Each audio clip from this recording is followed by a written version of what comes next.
stav. To žlté je lesopark a vo vlastníctve súkromním. To modré sú pozemky, ktoré sú mestské. Je to vlastne tá časť cintorína a Slíž, ktorý je poza. Toto je základný fundament celého problému Kamenného mlynu, že väčšina lesoparku, ku ktorému mnohí máme aj taký prirodzený vzťah, pretože vyše 40 rokov slúžil ako verejný od roku 48 vlastne až po rok 90 a ešte aj mnohé obdobie potom. Vďaka dohode medzi mestom a súkromníkmi sme ho vnímali ako verejný lesopark, tak realita majetkovo-právna je táto.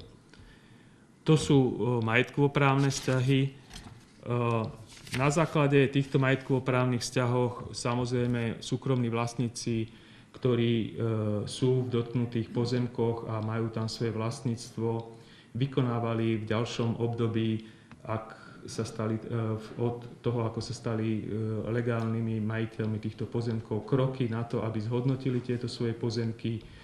A v tej ďalšej časti našej prezentácie vám chceme ukázať, ako prebiehali zmeny územného plánu v týchto častiach. Tu by som poprosil Milana Horáka, ktorý by vám predstavil, aké zmeny územného plánu vlastne prebiehali v dotknutej lokalite. Ďakujem za slovo a ďakujem aj vedeniu mesta, že mi umožnilo odprezentovať pravdivé informácie o procese prípravy investičnej výstavby v lokalite Kamenný mlyn. Dopad zmien v našej spoločnosti bol v mnohých oblastiach života. Jednou z nich, nie zanedbateľnou, bolo zrútenie systému budovania hromadnej bytovej výstavby, kedy pozemné stavby Trnava pod investorstvom Stavoinvesty budovalo stovky, v niektorých rokoch tisíce bytov. Po spoločenských zmenách bola Stavoinvesta rozpustená, pozemné stavby zrušené a mesto, tak ako ostatné mestá na Slovensku, stáli pred otázkou, ako riešiť problém bytovej výstavby.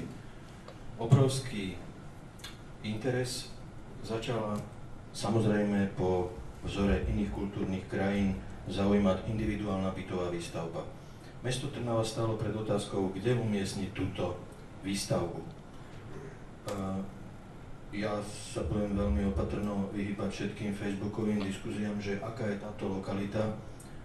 My na základe vyhodnotenia, lebo územný plán je strednodobý strategický dokument po programe hospodárskeho a sociálneho rozvoja, najvýznamnejší dokument pre rozvoj každého sídla.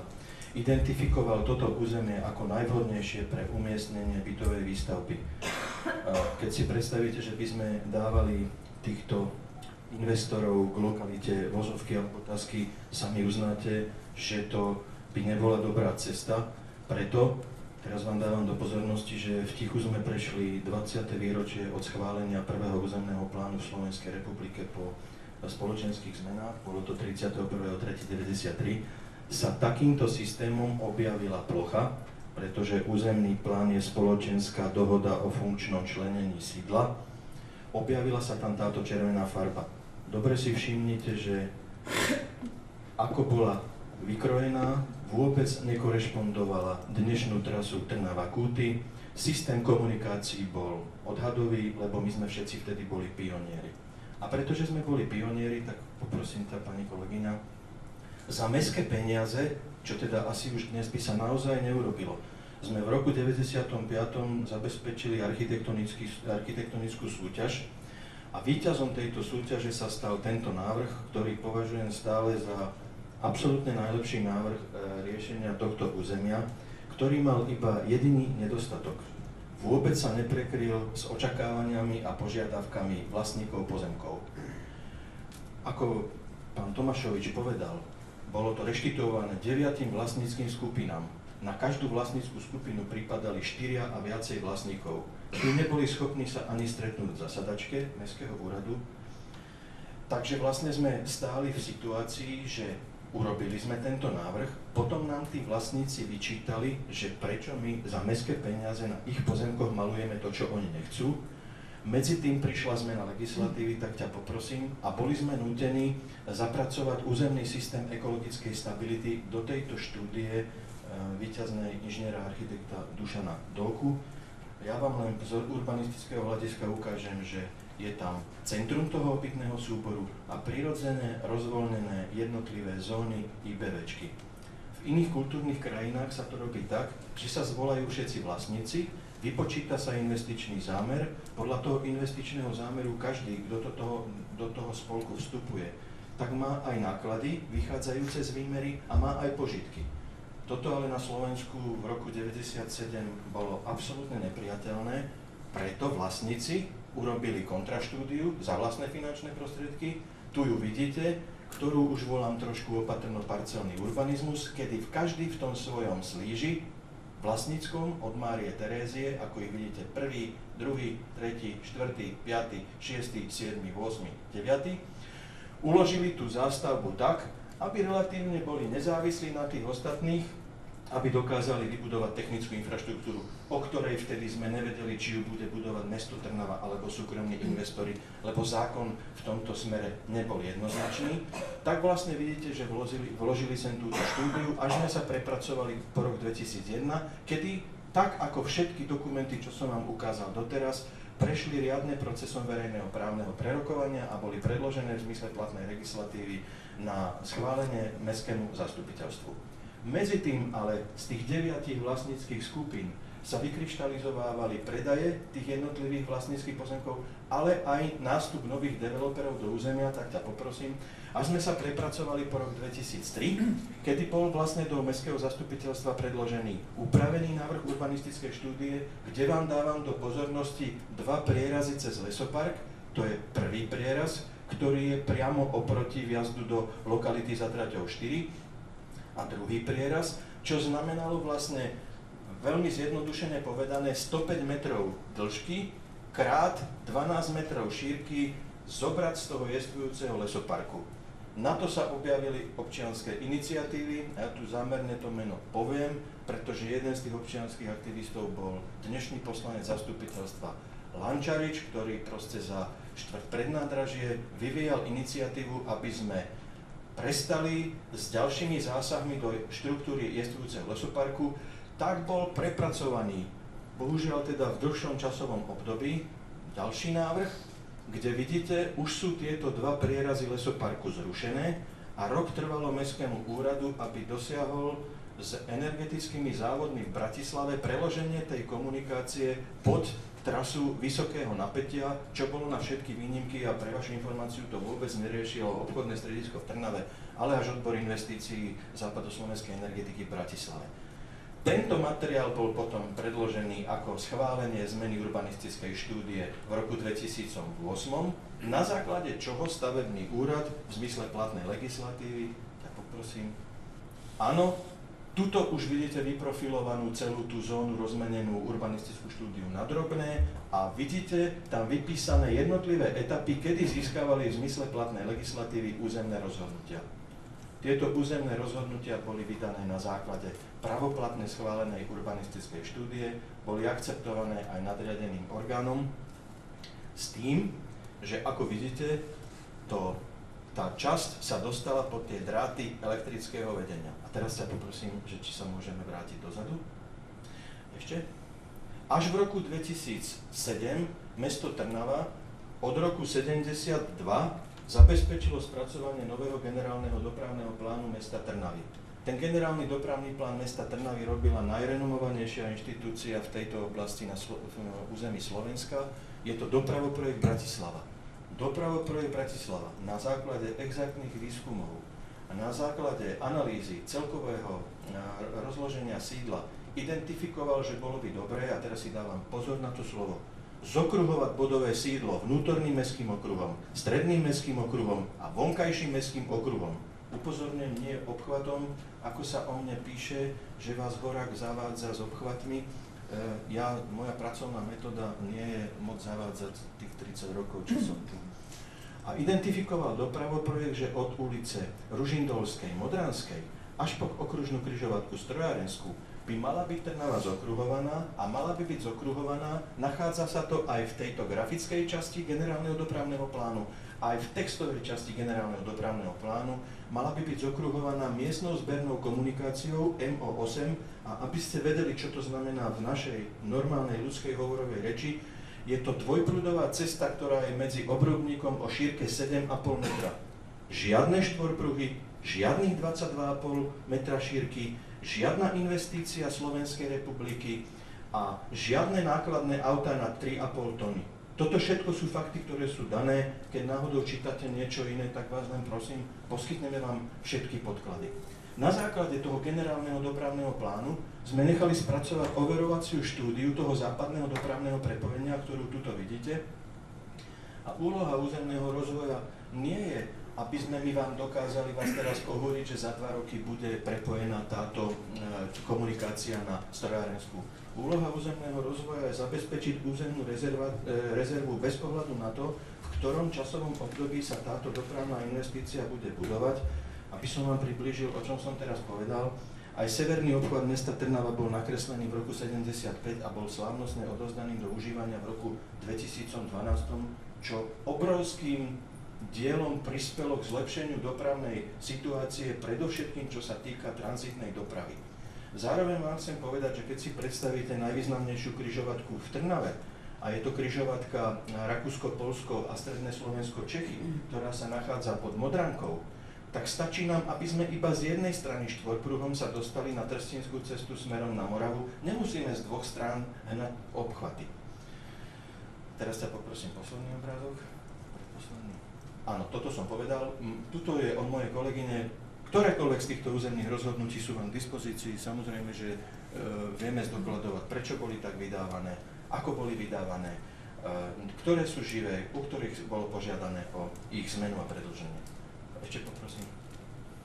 Toto je dnešný stav lokality Kamenná cesta. Takto to vyzerá, takto je to schválené.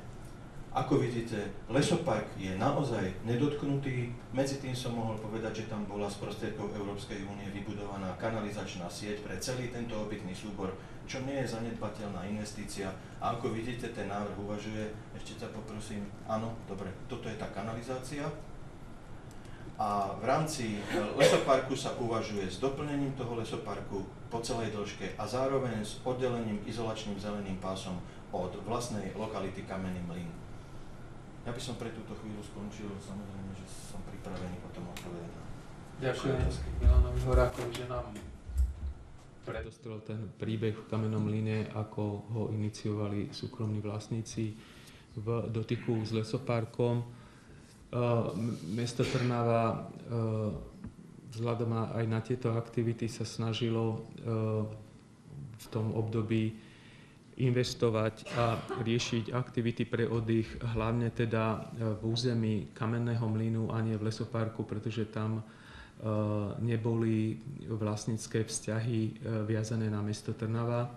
Z tohto dôvodu mesto Trnava v rámci svojej existencie sa snažilo premietnúť svoje investičné aktivity do Kamenného mlynu. Ja by som poprosil v krátkosti Dušana Bereša, vedúceho investičného oddelenia, aby nám v krátkosti prebehol tie investičné aktivity, ktoré sa v rámci Kamenného mlynu zrealizovali. Áno, bolo pravdou, že by sme snažili sa ašpirovať na získanie eurofondov. To bolo hlavnou motiváciou na vypracovanie najprv štúdií, a potom projektovej dokumentácie dvojstupňovej, či už pre územné rozhodnutie, alebo neskôr prestavebné povolenie.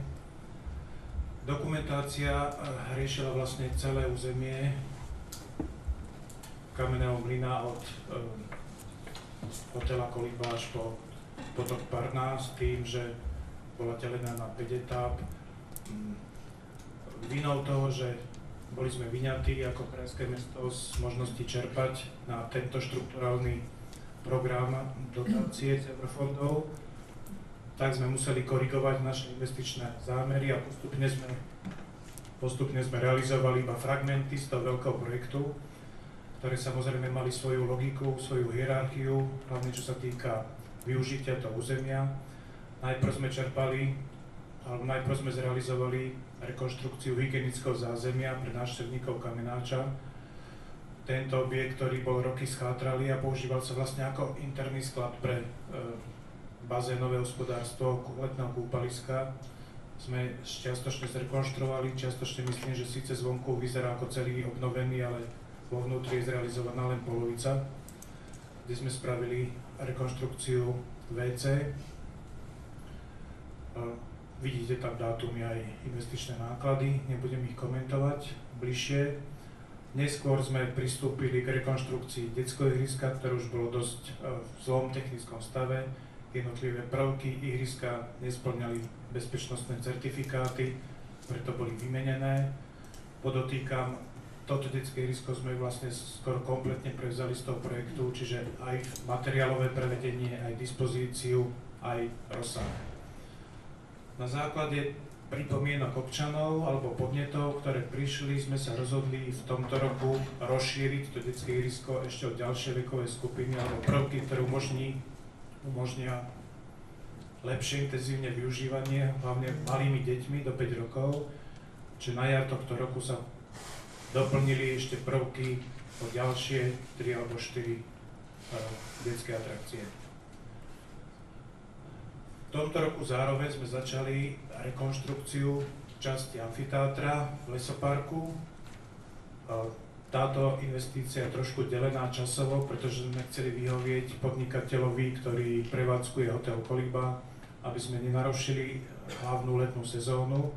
Takže v prvej etape sa robia časti amfiteátra v tej nižšej časti, čiže priamo hľadisko a sedisko, s tým, že tá horná terasa alebo tá horná plocha sa bude realizovať v druhej etape časovej na prelome septembra a októbra. Čiže toto sú tie investície, ktoré postupne v posledných rokoch tam prebiehali, s tým, že naozaj sú čiastočne prevzaté z toho veľkého projektu a postupne sa snažíme modernizovať a rekonštruovať toto turistické zázemie. Ešte možno na doplnenie tých investičných aktivít v roku 2013 treba povedať, že súvisí s tým ich snaha vybudovať cyklotrasy tak, aby sa ľudia mohli dostať do Kamenného mlynu. Z tohto dôvodu už dnes existuje vlastne cyklotrasa od Zeleného kríčku až ku Kamennému mlynu, kde plynule môžu cyklisti prejsť. Zároveň sa zvažuje rokovať s majiteľmi pozemkov aj pri cyklochodníku, ktorý je pri Kamennej mlyne a pri dohode a možnej dohode je možné alternovať aj rekonštrukciu tohto cyklochodníka, ktorý je vlastne dlhý 1480 metrov. Zároveň sa uvažuje ešte rozšíriť aj spomínané detské ihrisko o hracie prvky pre staršie deti. V tomto roku je naplánovaná aj rekonštrukcia parkoviska, tam, kde mnohí ľudia dojdú na autách. Je tam problém s parkovaním, hlavne teda s kvalitou parkovacích ploch. Dojde k rekonštrukcii tohto parkoviska zhruba za 70 000 eur. Predpokladáme, že ešte v tomto roku. Toľko, čo je situácia investícií v tomto území. V tejto štvrtej časti chceme poukázať na to, že toto sú reálni investori, ktorí v tomto území riešia záujmy súkromných investorov do individuálnej bytovej výstavby. Tieto informácie vlastne máte aj na CD-čkách, čiže nebudem ich zbytočne preberať, čokoľvek samozrejme môžeme sa k tomu spýtať. Tu je aj priebeh, ako prebieha to rokovanie, na základe ktorého má dojsť k dohode medzi investormi a mestom Trnava o realizácii v tejto lokalite aj v dotknutom mieste pretnutia lesoparku. na základe tých možností, ktoré chceli eliminovať možný konflikt v mieste križovania lesoparku s cestou, ktorá má slúžiť pre týchto stavebníkov v individuálnej bytovej výstavbe. Mesto riešilo možnosti toho križovania. Toto je úrovňové križovanie, navrhované tak, ako je používané aj v iných lokalitách, nielen na Slovensku, ale aj v zahraničí, ktoré vlastne prinúti na komunikácii auta zastať a vlastne tým vytvoriť aj bezpečný priechod tak pre cyklistov, chodcov, ako na strane druhej aj pre automobily. Druhé riešenie, o ktorom sa často hovorilo, je mimoúrovňové križovanie tohto chodníka smer Kamenný mlyn. Tu sa aj hovorilo o možnom memorande o vybudovaní. Pri zisťovaní možností aj samotnej realizácie vyšlo na povrch viacero negatív tohto riešenia. Išlo by minimálne o 7 metrov dlhý podchod, kde by vznikali problémy nielen s bezpečnosťou, osvetlením, kanalizáciou, ale aj so sprejérmi a bezdomovcami. Typický príklad bol podchod pod železničnou stanicou, ktorá sa nachádzala v centre mesta, a i tento podchod bol žiaľ dosť v zlom stave. Z hľadiska bezpečnosti aj v zahraničí sa začínajú tieto systémy podchodov pre peších a premieňať, hlavne teda z hľadiska bezpečnosti. Čiže toto je možný nákres tohto mimoúrovňového križovania. Ďalšie riešenie, ktoré je relatívne možné, je na základe návrhu povolenia zmien na spracovanie zmeny územného plánu riešenie dopravné na prepojenie cez komunikáciu, miestnu komunikáciu popri železničnej trate, tým, že pretnutie lesoparku bude realizované len komunikáciou, ktorá bude slúžiť iba pre individuálnu bytovú výstavbu a nebude slúžiť na ďalšie prepojenie na západné prepojenie. Toľko možno taký krátky prierez celou tou situáciou a celým tým príbehom Kamenného mlynu. Ja neviem, že či by štatutári chceli k tomu ešte niečo dodať a samozrejme potom je priestor na vaše otázky. Veľmi ucelená informácia. V túto chvíľu neviem, čo by som k nej dodal. Možno, že ak by boli nejaké otázky, by sme spolu s viceprimátorom na ne reagovali. Čo riešenie nadjazdu? Prichádza do úvahy tej cesty, ktorá má križovací lesopár, alebo nie? Nadjazd? Pre peších. Žiadne. Nie, pre auta. A viac menej to, čo sa pýtaš, je problém v tom, ako už tu odznelo, že vlastne tento podchod, nadchod alebo mimoúrovňové križovanie je riešené pod vysoké napätie, kde sú samozrejme nejaké normy, ktoré teda umožňujú alebo neumožňujú rôzne stavebné riešenia, tak ako tu odznelo a povedal to architekt. Aj toto samotné len pustenie cesty, ktoré v tom čase nikto neriešil, že by bolo mimoúrovňové, museli schváliť v Bratislave na elektrárniach na výnimku, lebo v tomto pásme sa nesmie stavať nič. Takže pustili nám tam cestu, aj toto mimoúrovňové križovanie, ktoré tu nám vlastne bolo spomenuté, je technicky riešené tak, že vlastne bolo by to, ten podchod pre peších by bol zapustený 1,5 m pod úroveň zeme, s tým, že teda vrchom by išli autá, kde samozrejme takisto by musela byť obmedzená výška motorového vozidla, ktoré tadiaľ môže prechádzať, aby sa nám nestalo, že tam prúd alebo teda tá indukcia, ktorá okolo vysokého napätia je, by mohla spôsobiť újmu na zdraví, poťažmo aj smrť. Takže toto bolo jediné možné riešenie. Tak ako tu bolo, už keď mám teda slovo povedané, ja sa možno k tomu trošku vyjadrím, k tomuto mimoúrovňovému kríženiu. Je to samozrejme na každom poslancovi, ktorý teda o tom bude rozhodovať, respektíve už sa rozhodovalo, ale toto riešenie ja vidím ako momentálne jedno z tých horších riešení, vzhľadom k tomu, že už tu odznelo. Európsky trend a celosvetový trend je upúšťanie od podchodov.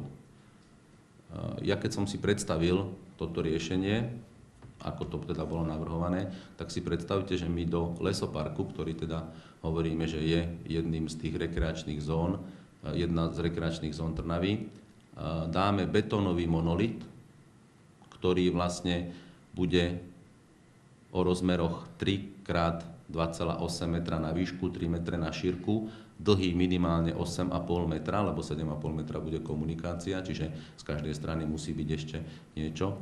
A vlastne z južnej strany tohto, čiže nie z toho pohľadu, ten spodný obrázok, ako máte, z tohto pohľadu od mesta, ale z pohľadu od Kamenáča, tam bude betónová oporná stena o nejakej šírke, ktorú sa samozrejme musí vypočítať. A my teda do tejto prírodnej krajiny osadíme tento hnusný škaredý betónový monoblok, nehovoriac o tom, že ako som povedal, šírka pre tých peších a chodcov mala byť 3 metre, tak si asi viete predstaviť, keď z jednej strany pôjdu dvaja cyklisti a z druhej pôjde, ja neviem, mama s dieťaťom alebo korčuliari dvaja vedľa seba, ako sa budú uhýňať. Nehovorím o tom tak, ako bolo povedané, že neviem si predstaviť odkanalizovanie, vzhľadom k tomu, že som povedal, že to bude utopené do zeme, 1,5 metra pod zem, čiže musí sa tam vyriešiť odkanalizovanie. V Kamenáči všetci veľmi dobre vieme, že je dosť vysoká spodná voda. Osvetlenie, neviem si predstaviť, aké lampy by sme tam dali, aby sme tam každý druhý deň ich nemuseli montovať nové, minimálne žiarovky, čo nám ukradnú. Problémy s bezdomovcami, ktorí, ako viete, že nám spávajú všade a myslím, že toto by bolo pre nich úplne ideálne. A celkové, čo sa týka bezpečnosti, si sa priznám, že neviem dosť dobre predstaviť, či by toto ľudia využívali. Ja keď som sa pýtal viacerých takých známych, keď som si robil vlastnú anketu, a nech sa páči, je vás tu dosť Trnavčanov, ktorí sa takisto k tomu môžete vyjadriť. Povedzte mi, kto z vás by chcel ísť do takéhoto podchodu. Podľa mňa to riešenie, ktoré bolo predtým, poprosím ten slajd predtým, je oveľa elegantnejšie, oveľa priateľnejšie pre ľudí. Tá fotka je z Piešťan, kto poznáte Piešťany, jak je Aupark, kde je vlastne tiež dosť frekventovaná cesta, vlastne ten prechod prechodcov, v našom prípade ten chodník, ktorý vedie lesoparkom, by bol zdvihnutý do nejakej výšky, aby teda vozidlá boli prinútené pred týmto minimálne spomaliť na minimálnu rýchlosť, podobné máme na Tekele. poťažmo zastaviť a pustiť či už chodcov, či už cyklistov. Samozrejme, bolo by to osadené dopravnými značkami. Primátor mi tu nahovorí, že niečo podobné, ako je ten retarder na Tekela, kto ho poznáte, že skrátka tadiaľ nikto nemôže preletieť nejakou rýchlosťou, čiže neprichádzalo by k ohrozeniu chodcov ani cyklistov tým, že vlastne ten chodník je vedený a tá cesta je vedená v tom prieseku lesoparkom, tak je tam aj dobrý rozhľad, takže nemohlo by sa stať, že by naozaj tam prišlo k nejakej újme. Avšak chcem tu prosím vás povedať, že my nezavrhujeme model mimoúrovňového kríženia v prípade, že to situácia vyžiada. To znamená, že keď naozaj by sa tam niekedy tá doprava zvýšila tak, že by to tam bolo potrebné, tak samozrejme, že to tam vybudujeme. Možno by sa to potom budovalo aj v iných parametroch, ale osobne si myslím, ja totižto v tej lokalite na opačnej strane bývam, že to nebude potrebné. Že naozaj v súčasnej dobe na tých 400 domov, ktorých sú tam naplánovaných, a povedzme si úprimne, že neverím, že sa v najbližších 10 rokoch tých 400 domov tam postaví, tak úplne bude postačovať toto, čo tu navrhujeme, ale hovorím ešte raz, nezavrhli sme ani otázku toho, že by sme v prípade potreby vybudovali potom mimoúrovňové kríženie, ale osobne si myslím, že to bude toto postačovať. Ďakujem. Teraz ste povedali, že prečo nie je toto a ešte za tým potom nasleduje tá cesta poza cintorín, tak prečo nie je tá? Tá cesta je, mám dojem, od roku 2008 takisto v územnom pláne. ale tá cesta zatiaľ bola pripravená na napájania tej 3. a 4. etapy, keď sa nemýlim, tejto IBVčky. My netvrdíme, že tá cesta nebude, ale momentálne ten investor, ktorý stáva tú prvú, alebo teda požiadal o tú prvú a druhú etapu, tak to napojenie je z tej cesty, ktorá je vlastne z toho kamenného, alebo z kamennej cesty cez lesopark. My netvrdíme, že táto cesta nebude, tá cesta je tam takisto naprojektovaná. Tam ešte práve aj toto tretie, vlastne, čo teraz vidíte na obrázku, je práve včera na rokovaní Mestskej rady. Mestská rada dala úlohu úradu, aby na septembrové zastupiteľstvo spracovali návrh povolenia zmeny územného plánu s tým, že vlastne tá cesta, keď vidíte to fialové, Milan, prosím ťa, zasvietím na to, tak tá fialová cesta, ktorá teda mala byť to západné dopravné prepojenie, čo z toho laici, či už úmyselne, alebo z nevedomosti zavádzali ľudí, že tam má byť štvorprúdová diaľnica, tak vlastne to je prerušené a vlastne tá cesta, ktorá teraz pôjde cez lesopark, bude napájať len IBV Kamenný mlyn a nebude sa s nej dať ani v prípade vybudovania západného dopravného napojenia prejsť na to napojenie, ale vlastne to napojenie už je riešené cez tú cestu, ktorá ide popri železničnej trati. Rozumieme, ako som to povedal? Rozumieme, len teda otázka je, že či tou cestou popri tej železnici nemôže byť napájená aj tá IBBčka, že na čo nám je stále treba. Lebo vy hovoríte o dvoch teraz, že by bolo aj potom, ale že či nemôže byť len táto v úvodzovkách tretia cesta. A ešte ste hovorili, že bolo veľmi komplikované vybaviť to, aby tá cesta vôbec mohla výjsť po tie vedenia. Tak prečo sa to riešilo vôbec takouto komplikovanou cestou? Prečo sa to neriešilo od začiatku do popri cintoríne alebo povedzme od Koliby? Neviem, ja to potrebujem dovysvetliť. Neviem prečo, keď to bolo ešte je toto komplikované, že prečo to križuje ten lesopark. Nerozumiem. No, čo sa týka... Dobre, asi som mal na začiatku povedať to, čo som chcel povedať. A v období, keď sa toto riešilo, ja som na meste nesedel. Ja by som určite za seba teraz hovorím a myslím, že za väčšinu z nás, čo sme tu, by sme chceli, aby tam, kde je naplánovaná IBV, Kamenný mlyn, bola zeleň, boli stromy, boli nejaké atrakcie pre ľudí. Dnes tu odznelo to, čo tu odznelo. My dnes riešime súčasný právny a majetkový stav. Súčasný právny a majetkový stav je taký, aký je. Ešte o jeden slajd ďalej, ale viac, áno, toto je ten slajd, dobre, späť.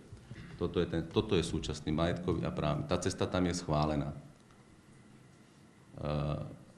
My sme sa bavili s investormi, už teda keď sme pri tom, zareagujem najprv na vašu druhú otázku, prečo tá cesta nejde od Koliby.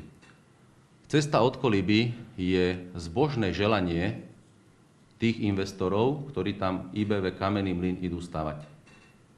A ja sa teraz opýtam, vy si myslíte, že táto cesta by bola akože lepšia ako tá, čo je teraz navrhnutá? Veď prosím vás, Kamenný mlyn je Kamenný mlyn. Rekreačná zóna je Kamenný mlyn. My sa teraz bavíme o lesoparku. Milan, ukazuješ to? Takže my si vlastne chceme do Kamenného mlynu dať, ako teda tu na niekto prezentuje, frekventovanú cestu. My tam budujeme detské ihriska, budujeme tam ohnisko, aby ľudia boli v prírode, aby mali rekreovanie. A Chceme tam rozšíriť zelený pás. My tam by sme si pustili teraz cestu, keď ešte rozširujeme to zelené, čo tam vidíte, to je zelená izolačný pás zelene o šírke 40 metrov, aby sme vlastne ten Kamenný mlyn rozšírili a my tam chceme pustiť cestu. Toto, keď by sme ako teda spravili, tak nám tu investori zatlieskajú, lebo oni by boli najspokojnejší. Práve, že my to chceme riešiť tak, aby Kamenný mlyn bol dotknutý čo najmenej. A nikto tu nám nepovedal trošku dôsledky. Ešte teda k tej ceste popri tej trati. Áno, tá cesta je samozrejme možná, ale my v súčasnej dobe nevieme donútiť investora, aby túto cestu budoval. Lebo on má schválenú urbanistickú štúdiu, kde má cestu, ktorá je schválená. My momentálne neriešime dobré a lepšie riešenia, my momentálne riešime zlé a horšie riešenia. Hasíme momentálne situáciu, ktorá už vznikla a snažíme sa ju teda nejakým spôsobom vyriešiť. Tak ako ste tu počuli, táto IBVčka aj s dopravným prepojením je schválená od roku 2001. Nebolo to tu povedané, ja to teraz poviem, lebo aj nejakí aktivisti nám písali, aby sme odkúpili pozemky od tých investorov za cenu, za ktorú ich kúpili oni, za peniaze mesta, a že teda smejete sa na tom, takže asi si myslíte to, čo si myslím ja, že kto by nám ich teda aj predal. Ale druhá vec, ktorá je, áno, odpoveď na možno nevyslovenú otázku, my môžeme zmeniť územný plán s tým, že tam teraz povieme, že žiadna IBVčka tam nebude a bude tam zeleň. Úplne bez problému môžeme to na budúci týždeň na zastupiteľstve spraviť, len vás chcem poučiť o tom, že každé rozhodnutie štátneho orgánu, čiže aj mesta, je preskúmateľné súdom. Čiže mesto prvé, čo by spravil investor, že by zažaloval mesto, samozrejme súd by mu dal za pravdu, lebo tá situácia, ktorá už tam bola, toto hovorí sa tomu retroaktivita, čiže súd by mu povolil tú výstavbu, tak ako bol schválený ten pôvodný územný plán, a nehovoriac o tom, že ešte by nás mohol zažalovať investor za ušlý zisk, ktorý by si mohol svojím spôsobom vyprodukovať akýkoľvek, a veľmi ľahko by sa mohlo stať, že toto mesto by skončilo v nútenej správe. Ale keďže my sme zodpovední politici a takéto niečo robiť nebudeme, lebo sme prisahali, že budeme dodržiavať zákon, tak sa snažíme nájsť riešenie, ktoré bude legálne, zákonné a ktoré žiadnym spôsobom nepostihne toto mesto. Takže asi toľko. Ja chápem, že je to nakreslené ako teda nejaké zokruhovanie západného prepojenia, je to obchvat, ale jak som aj napísal verejne, nie len ja som to nazval obchvatom, alebo teda niekto iný to nazýval obchvatom. Otázka je, že ten západný prepoj bude stať strašné peniaze, možno bude o 30 rokov, preto keď sú nejaké problémy, tak jednoducho ľudia sa pýtajú, že prečo je nutné dneska už teraz budovať tú cestu cez lesopark. A ja chápem, že v 2008 došlo k nejakému rozhodnutiu, ale v rokoch predtým, že mesto sa zaviazalo, schválilo územný plán a aj tú celú tú zónu nejakým stanoviskom alebo uznesením o tom, že tá cesta pôjde cez lesopark. Ja neviem, či to bolo naposledy v 2008 a pár rokov predtým. Otázka je, že či je to nutné, keďže ten západný prepoj je strašne vzdialený, či je nutné tú cestu riešiť tým lesoparkom, pod tými bencami. Ja prípadne ma doplním. Pre toto mesto je veľmi dôležité, aby získalo komunikačné prepojenie medzi prednádražím a Špigelsálom, aby celý Špigelsál a prednádražie, keď vychádza ráno z domov, do roboty, do škôl a ja neviem kde, a večer sa vracajú, proste ide sa po Študentskej, Vansovej a ešte tá, čo ide od Maxu. Ráno jednoducho sú zápchy na týchto uliciach a na Hospodárskej. Toto mesto by potrebovalo, aby sa časť týchto aut dostala von z prednádražia a Špigelsálu inou cestou. Tu by som prosil, treba aj, daj ten posledný obrázok. Nie, ten posledný, čo sme včera na Mestskej rade. Milan, ty prosím ťa potom ukazuj, čo budem hovoriť. Áno, tento. Tu je podstatné, aby bolo urobené mostné prepojenie medzi prednádražím a tou červenou cestou a ďalej, čo by išlo smerom na juh, na Bratislavsku, alebo na diaľnicu, alebo proste niekde mimo. Aby sme tú najzaťaženejšiu križovatku, čo máme, a to je Hospodárska Kolárová pri stanici, jednoducho odľahčili. To je najzaťaženejšia križovatka v meste, hlavne vďaka tomu, že tade ide celý Špigelsál a prednádražie. Čiže podstatné nie je to západné prepojenie, ale dostať autá z prednádražia inou cestou, ako chodia teraz. Tam sa dohodneme. Áno, moment, ja sa k tomu dostanem. Toto prepojenie nám nepostaví štát asi, ani počítam, že ani Ľudská, to bude na bedrách mesta. Je to dosť veľký finančný obnos, nakoľko tam sú dve mostné telesá. Jedno, ktoré pôjde cez túto trať Trnava-Kúty a druhé Bratislava-Trnava. Toto sa asi v najbližších 10 rokoch realitou nestane.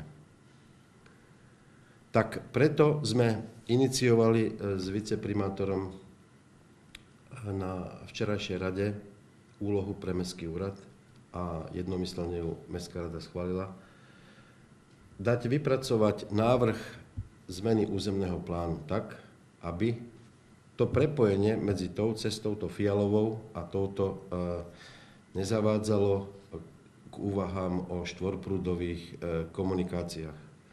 Z tohoto by potom bolo úplne jasné, že to, čo možno niekedy za 10, 20 alebo koľko rokov, možno, že bude potrebné, ale o tom budú rozhodovať tí, ktorí na to budú mať o 10, 20, 30 rokov kompetenciu, zvážia, čo s tým. Ak toto mesto nájde dostatok peňazí na tie prepojenia mostné, jedno aj druhé a tú komunikáciu, a nastane tá situácia, o ktorej tu už môj zástupca rozprával, že si situácia vyžiada, tak potom to mesto určite nájde prostriedky aj na to, aby tento kolízny bod z hľadiska toho, ak by to malo byť tým prepojením, vyriešilo opäť spôsobom, ktorý by bol adekvátny tej nastávajúcej situácii. Ale to sa nedá posúdiť teraz, to sa posúdi potom. Teraz mierne odbočenie. Keď som nastúpil v 94.5. na mesto a mal som prvé rokovanie so Slovenskou správou ciest, tak som inicioval výstavbu dostavbu severovýchodného obchvatu a dal som takú naivnú otázku v dobrej viere, teraz viem, že bola naivná, na základe odpovede, ktorú som dostal. Som sa opýtal, a kedy budete stavať ten severovýchodný obchvat? Odpovedou bola otázka, a na čo by vám bol? To sa stalo asi tak 95-96, myslím, že Milan Horák bol pri tom. V túto chvíľu si Trnavu nevieme bez toho obchvatu predstaviť, severovýchodného. Toto západné prepojenie vôbec nie je dôležité v túto chvíľu. Navyše tu bolo povedané, medzi severom a juhom kraja my už máme vybudovaný obchvat Trnavy. Čiže toto by bola, jak si to Milan nazval, západná miestna zberná komunikácia šírky 7,5 metra od Obrubníka po Obrubník. A teraz to, čo sa pýtate, prečo tam tá cesta je, tak to by bolo treba zopakovať tú krásnu prednášku pána architekta Horáka od toho začiatku, tak si ju zopakujme. Poďme na prvý obrázok.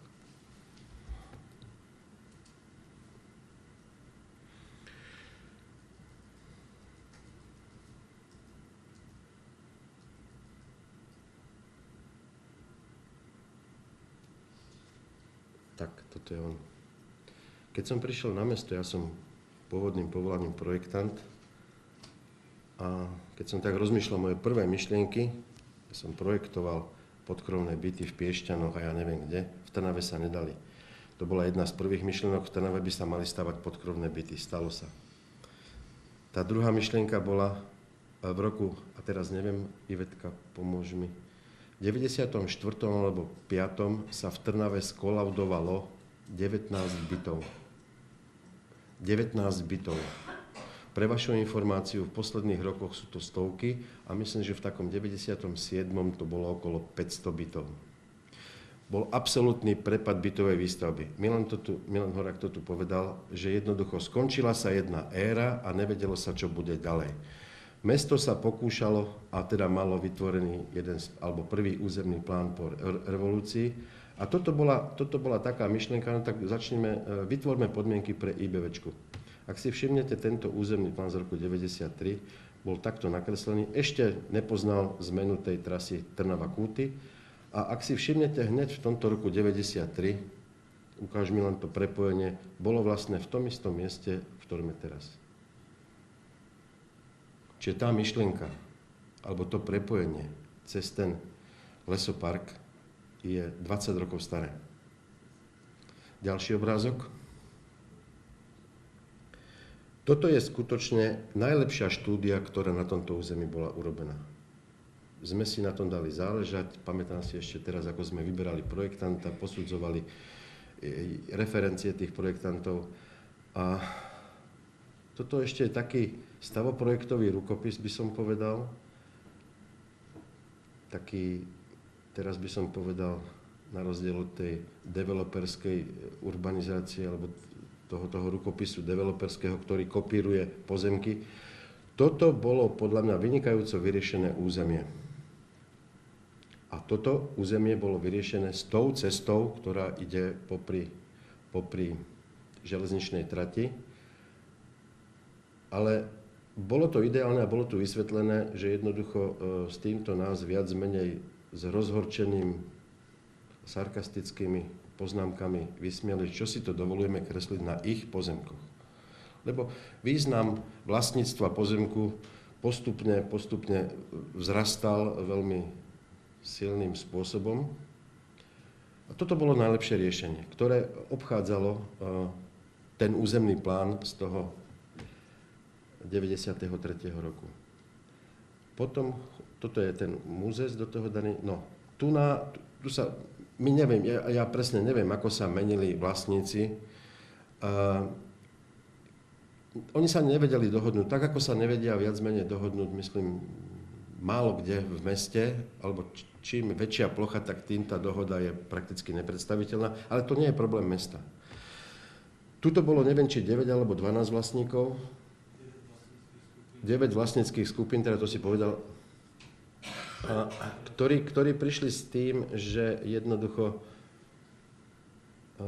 keď tam to prepojenie bude, oni ho posunuli o kúsok ďalej, teda tu by sa nejaké stromy trhali, tak z tej komunikácie, Milan ukážu, tá severo-južná, z tejto potom mohli nezávisle na sebe robiť tie svoje slíže.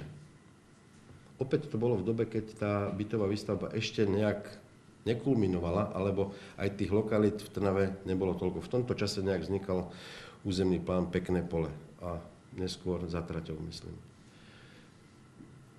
No a čiže tuto bol zase taký pokus, že niektorým bolo proste ďaleko, tak chceli 2 prierazy, to sme potom zrušili a ostal tam teda ten jeden. A v túto chvíľu, prečo tam tá cesta je navrhnutá? Lebo sú vydané územné rozhodnutia podľa jestvujúceho právneho stavu. A my teraz nevieme donútiť toho, ktorému sme vydali a myslím si, že bez nejakých protestov alebo bez konfliktov to územné rozhodnutie, že tak nie. Tak to nebude, bude to inak. Nemáme na to páku. A boli tu spomenané peniaze, to je jeden veľmi vážny moment, ale druhý moment, podľa mňa ešte vážnejší, je nasledovný. Ak je v meste schválený územný plán a na základe toho územného plánu sa dejú ďalšie právne akty, administratívno-právne, vo vzťahu k stavebnému zákonu a mesto vydá rozhodnutie, a my by sme urobili toto, ako povedal zástupca primátora. Zrušíme ten územný plán, urobíme ho ináč. Dobre, vyhráme v športke, budeme mať peniaze, zaplatíme, ale ostane tu jedna iná vec. Toto mesto sa stane nedôveryhodným. Kto nám uverí v budúcnosti, ak vydáme územné rozhodnutie na čokoľvek? A príde niekto, no ja som si to rozmyslel, chcem inak. Alebo sused, alebo nejaký dotknutý iný. Veď keď ste to mohli tam, tak to urobte aj tu. Čo som ja iný? To sú veľmi vážne veci. Čiže hýbať s takýmto aktom, ktorý sme urobili, to by sa dalo proste tak, že by ten developer, alebo kto to tam je, prišiel, tak ja som si to rozmyslel, nechcem túto cestu, ale chcem túto. Tak mi povie, nech sa páči, urob, však ju máš v územnom pláne. Asi toľko k tomu. Ja tomu rozumiem, len teda pýtam sa, že jednoznačne, aspoň ja to tak vnímam, ďaleka nielen ja, že v minulosti došlo k nejakému rozhodnutiu, ktoré teraz, ako hovoríte, sa nedá zvrátiť, alebo pod hrozbou nejakých súdov a tak ďalej, ťahaníc a finančných minusov mesta. Takže v minulosti, nepríliš vzdialenej, prišlo k nejakému rozhodnutiu, ktoré sa nedá zvrátiť. Vy ako, prišli by ste cudzinec do Trnavy, do lesoparkov. Niekto by vám tú situáciu opísal a myslíte si, že toto je najlepšie rozhodnutie, že tá cesta má ísť ďalej, alebo že by mohla ísť niekde? Bez toho, že by ste poznali ten právny stav, tie uznesenia, to, o čom mestská zastupiteľstvo rokovalo. Dával som si podobné otázky sám sebe a moje odpovede samému sebe sa nesli asi takto. Budujeme alebo snažíme sa budovať cyklochodníky, každý rok niečo pribudne. Nie je to bohvie čo, ale je to ďaleko viacej ako v iných mestách. A tak som rozmýšľal nad tým cyklochodníkom, čo ide od Hajdovcího až do Kamenného mlyna. A zistil som, že tento cyklochodník križuje cestu hospodársku alebo Trstinskú. Potom ten chodník križuje Kalinčiakovu, potom križuje Sambukusa, potom križuje Botovu, potom križuje Hurbanova sa myslím volá, potom ďalšia tá neviem ako sa volá, potom sú ešte dve. Zelená a ešte jedna, neviem nazvať. A zistil som, že z tých všetkých, a potom teda toto križovanie. Zistil som, keď som tak, poznám to, ja som zo Špiglsálu a chodím tady aj na bicykli. Toto križovanie, budúce križovanie, je, alebo bude, ak bude, najmenej frekventované. Tá potreba toho úrovňového križovania zo všetkých tých križovaní, čo som rozprával, je najmenšia. Neviem, či sa zhodneme alebo nie. Polemizoval som vo svojich úvahách, že možno tá Hurbanova, čo je za okružným námestím, že tá by tomu konkurovala. Tam je to možno také menej.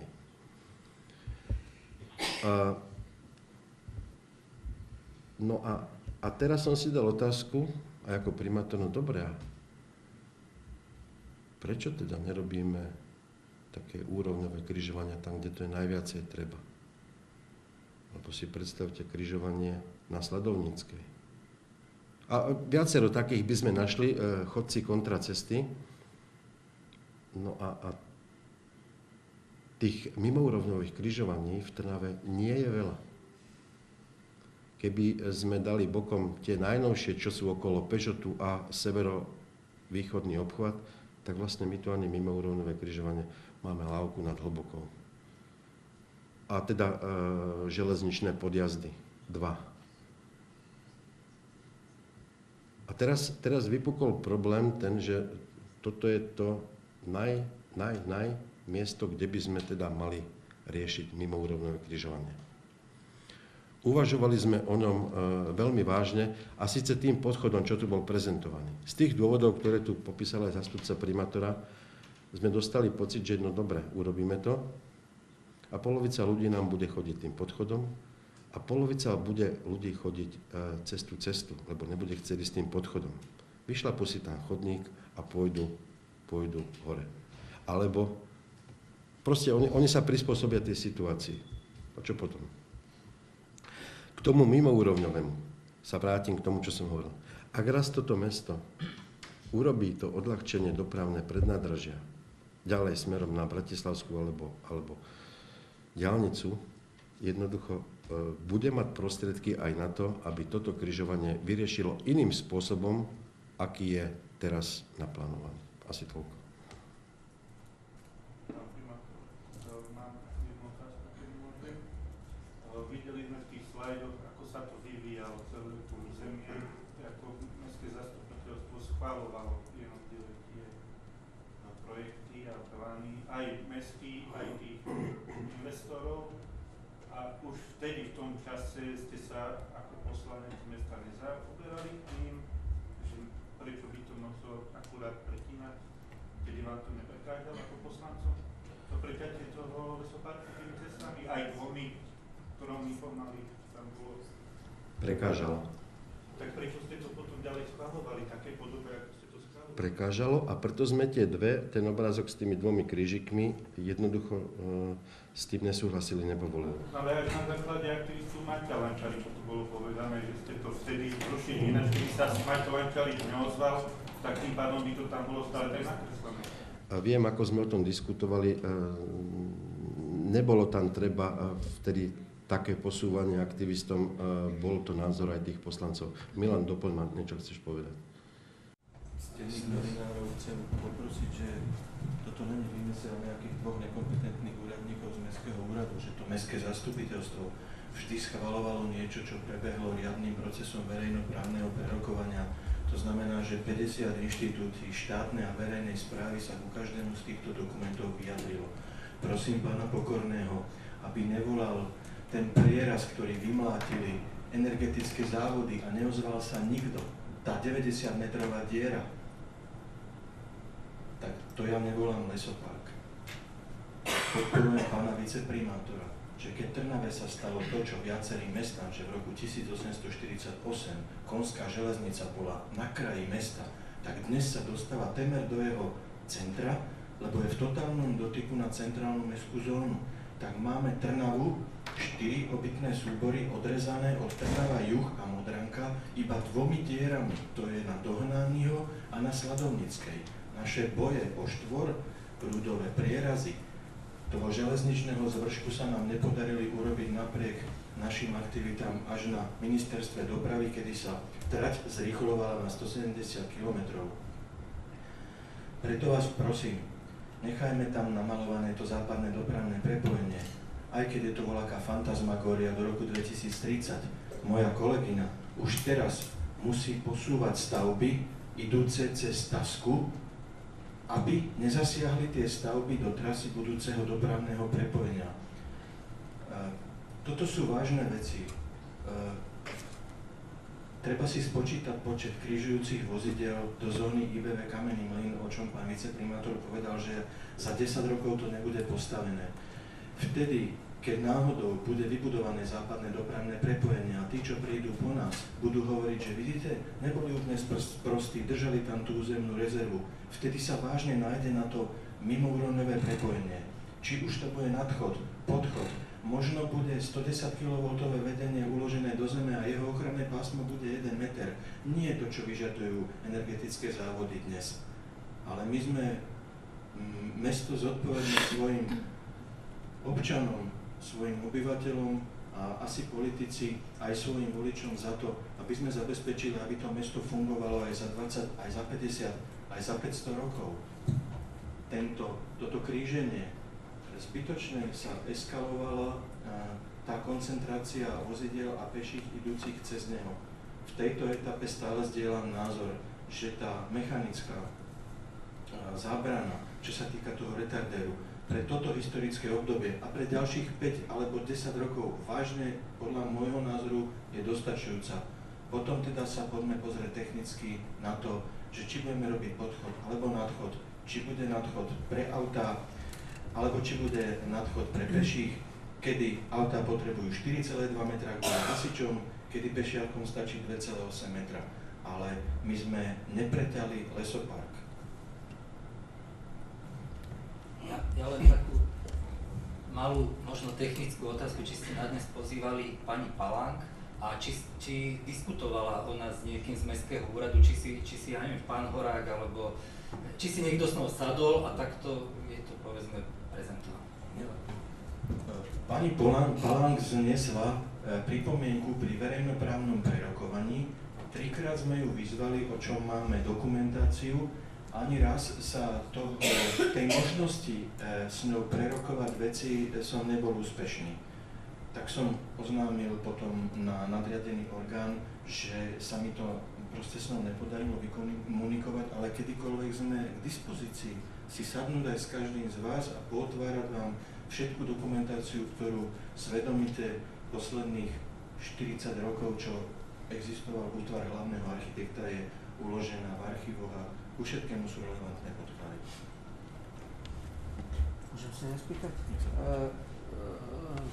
Určite všetci ste asi boli niekde v Rakúsku a na začiatku každej dediny je taký ostrovček, taký malý retardér. Keď je to taký závažný problém, že teda to križovanie, nemohlo by sa aj toto vyriešiť niečím takým, že sa tam spraví stredom cesty ostrovček, ktorý bude mať 3 metre a je auto prinútené zastaviť, prípadne ešte nejaké mačacie hlavy, aby naozaj musel spomaliť a myslím, že to by bolo tiež riešenie. Ešte chcel by som sa iné spýtať, že či je nevyhnutné, alebo ako to je teda, mne sa osobne zdá, že či by tá miestna zberná komunikácia nemohla ísť popri trati kompletne, úplne až, ako, samozrejme, že už je asi kopa spraveného, ale myslím si, že by to bolo zmysluplnejšie, trošku teda z môjho pohľadu, ako možno prvýkrát, keď sa na to pozerám, ako robiť tam dvakrát premostenie, raz cez miestnu železnicu a prvýkrát cez tú bratislavskú. Ja nie som dopravný inžinier, takže ak dovolíte, nechcem vám zodpovedať na ten spomalovač pred každou dedinou, cez ktorú prejde 10 000 aut denne. Ten spomalovač je tam preto. Tadiaľto v totálnej kapacite bude 320 rodinných domov. Môžeme si počítať frekvenciu vozidiel a pešiakov, ale skúsim odpovedať na tú druhú otázku.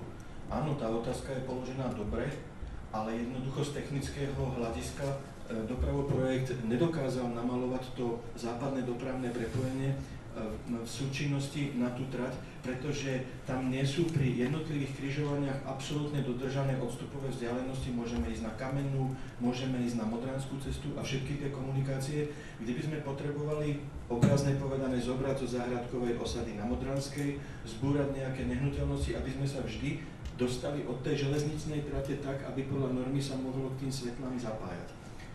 A toto dopravné prepojenie je namalované výhľadové, je možné, že v roku 2024 príde k zmene územného plánu, kedy sa okopíruje ten oblúk povedla depa, ale aj tak sa bude musieť napojiť na jedinú možnú komunikáciu cez Tasku, a to je pokračovanie, ktoré vyústuje do Strojárenskej. Tak tam iná šanca nie je, lebo dnes tam evidujeme 121 subjektov. Keby v 91. alebo 2. roku sem prišlo Hyundai, tak by tam bola jedna elegantná fabrika, ale my tu máme inú fabrikantnú fabriku. My rozpracovávame tento model, ktorý sa nevolá západné prepojenie. Je to všetko na výnimky. Tá železnica je v Trnave šťastné aj veľmi nešťastné. Či už je to železnica Bratislava do Poľska, alebo aj táto železnica do Kútov, ktorá, keď si pozriete, nám urobila značný zásah tým, že presmerovali tie kolejišťa smerom k depu, čím vlastne nám dostal jedno územie v meste, kde proste musíme teraz riešiť ďaleko viac technických náväzností, ale my sme boli postavení pred hotovú vec ako mesto, aby tá trať bola vyložená odtiaľto smerom k depu a na Kúty. Keby som ešte ja mohol zareagujem. S retarderom sa tam počíta samozrejme, to je vlastne to, čo som hovoril, že tam ten chodník pôjde vyvýšený nad vozovku, čiže vlastne vozidla tam budú musieť tak spomaliť alebo dokonca až zastaviť. Čo sa týka otázky pána Machoviča, ale pre všetkých, prosím vás, tu sedím ja, primátor, určite aj zamestnanci mesta, my sa nebránime akékoľvek verejnej diskusii, aj diskusii s tou pani, čo ste spomenuli. Není problém, môžeme spraviť v MTT, keď teda samozrejme bude ochotná, lebo viete, kritizovať, to je to úplne najjednoduchšie, čo je.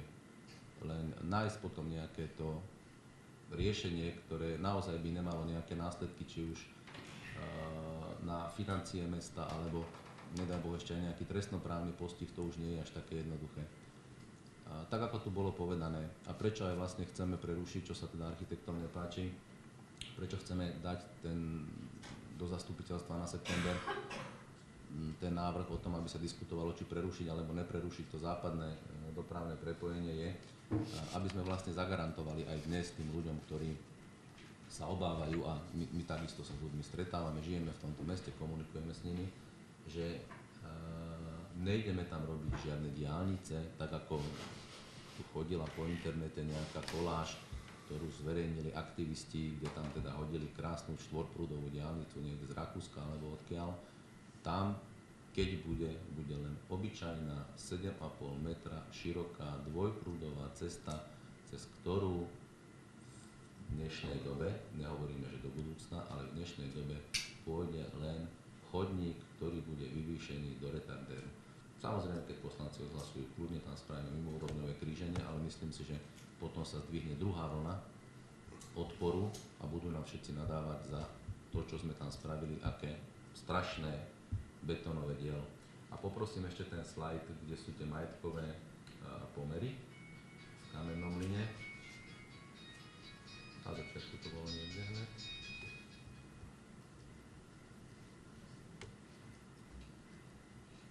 To je ono. Takže dávam ešte raz do pozornosti, viem, že to modré je zle vidieť, ale to modré sú len mestské pozemky v celej tejto lokalite. Len pre vašu informáciu, to žlté, že súkromní vlastníci, ale aj to všetko, čo nie je modré, sú pozemky iných ako mesta. Aj dokonca ten modrý slíž, ktorý je nad cintorínom, sme vlastne v minulom roku zamieniali, lebo vykupovali, už to ani nepamätám.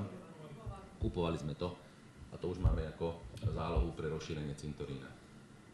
Dobrá správa je, že som rokoval ako predseda majetkovej komisie s zástupcom vlastníkov pozemkov, ktoré sú oramované žlto, čiže súčasný lesopark. A takisto na opačnej strane kamennej cesty k IBV za traťou 1, 2, 3 a 4 je takisto vynechaný pás od cesty po tie domy, ktorý teda chodíte, tak ste si to všimli, kde sa doteraz stále len teda niečo vysádza. Tak takisto toto je v územnom pláne určené na izolačnú zeleň, tak tí istí vlastníci tohto pásu sú aj vlastníkmi lesoparku.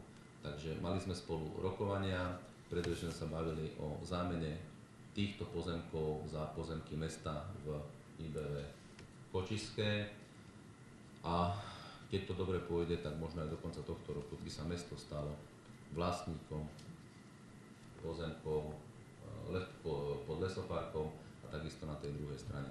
Takže nikto tu nemôže povedať, že by sme nemali záujem niečo riešiť, čo sa týka Kamenného Mlynu. Videli ste tie investície, ktoré sa len za posledné 2 roky dali do Kamenného Mlynu, lebo my naozaj chápeme, že Kamenný Mlyn je jediná rekreačná zóna pre mesto Trnava. Ale dokiaľ tie pozemky nebudú naše, nám sa naozaj veľmi ťažko čokoľvek tam rieši. Takže aspoň možno ešte toľko k týmto majetkovým pomerom. Sú ešte otázky? Ja ešte budem reagovať. Priznám sa, že ja som už zabudol na svoje volebné heslo podľa skutkových poznáte, ktoré som vymyslel. Pripomenulo mi ho jeden obrázok, čo tu bol už komentovaný, štvorprúdová diaľnica v tom prieseku cez ten lesopark a tam aj moja fotka Bošnákova a neviem prečo Pobieckého, tento heslo mal iné. A pod tým, že podľa skutkových poznáte. Malo to taký ironický podtón. Nož, ja hovorím tak, preto sme aj túto tlačovú besedu nazvali Pravdivé fakty o Kamennom Mlyne. Ja veľmi rád diskutujem s hocikým na úrovni korektných informácií a výmeny informácií. Ťažko sa debatuje vtedy, keď vy postupujete korektne, pravdivo a proti vám je oponent, ktorý používa metódy akékoľvek. Dostal som v minulých dňoch žiadosť o umožnenie verejného zhromaždenia na radnici od jednej občianky Trnavy, ktorá žiadala, na Facebooku som si prečítal, priatelia, prineste si rabkáče a čokoľvek, čo urobí poriadny hluk. Potom som dostal žiadosť o možnosť verejného zhromaždenia na radnici. Dňa 25.6. od 13. do 19. hodine. Účelom zhromaždenia je vyjadrenie nesúhlasu s plánovanou výstavbou cestnej komunikácie na Kamennej ceste v Trnave. Toľko z tej žiadosti. Odpovedal som, keďže som to v žiadnych novinách nenašiel celé, je to 7 riadkov, ja vám ich prečítam. Vo veci vašej hore uvedenej žiadosti vám oznamujem, že verejné zhromaždenie môžete uskutočniť na verejne prístupných miestach. Súhlas za vlastníka na uskutočnenie verejného zhromaždenia na nádvorí radnice vám neudeľujem z dôvodu zabezpečenia nerušeného priebehu rokovania mestského zastupiteľstva, ktoré som na tento termín zvolal v súlade s harmonogramom zasadnutí Mestského zastupiteľstva mesta Trnava, Mestskej rady mesta Trnava a Majetkovej komisie MZ v roku 2013, schváleného v januári 2013. Zároveň týmto nesúhlasným stanoviskom nie je vylúčená účasť verejnosti na zasadnutí Mestského zastupiteľstva, ktoré je verejné. Potom som si prečítal v regionálnom týždenníku, že takéto zhromaždenie na tom istom mieste bolo povolené aj pred rokom. Ak si pamätáte, to zhromaždenie pred rokom nebolo na nádvorí radnice, ale bolo pred radnicou. Podľa skutkov poznám nielen politikov, ale aj obyčajných ľudí. Alebo ľudí, ktorí sa politikmi chcú stať. To je prvá vec. Druhá vec, čítal som komentár o tomto svojom rozhodnutí nepovoliť toto zhromaždenie, že rozhodnutie primátora je absurdné. Nuž, hovorím vám. Ja som slúbil, že budem dodržiavať ústavu, zákony, vnútorné predpisy. Moje rozhodnutie by bolo absurdné vtedy, keby som súhlasil s konaním protestného zhromaždenia, tak ako bolo chystané, tu na radnici. Teraz, keď sa tu my rozprávame, dá sa tu komunikovať, ale predstavte si, že tu na čo i len 30 alebo 50 ľudí bude robiť hluk. Alebo možno niekto chce, aby som tento problém, alebo zastupiteľstvo, aby tento problém malo a aby sme ho riešili nejakým spôsobom, ktorý by bol mediálne veľmi zaujímavý. Ja vás chcem ubezpečiť, že nič takéhoto sa nestane, nech sa bude robiť čokoľvek. To som chcel povedať len na to. A prečo? My sme nepozývali žiadneho aktivistu, ale proste pozvali sme médiá na tú tlačovú konferenciu. Ak bude záujem od občanov stretnúť sa, jednoducho bolo to tu prezentované. My sa žiadnemu stretnutiu nevyhýbame. Všetkým vám ďakujem za účasť na tejto tlačovej konferencii a rád by som poznal aj médiá podľa skutkov, nie podľa klamstiev. Ďakujem.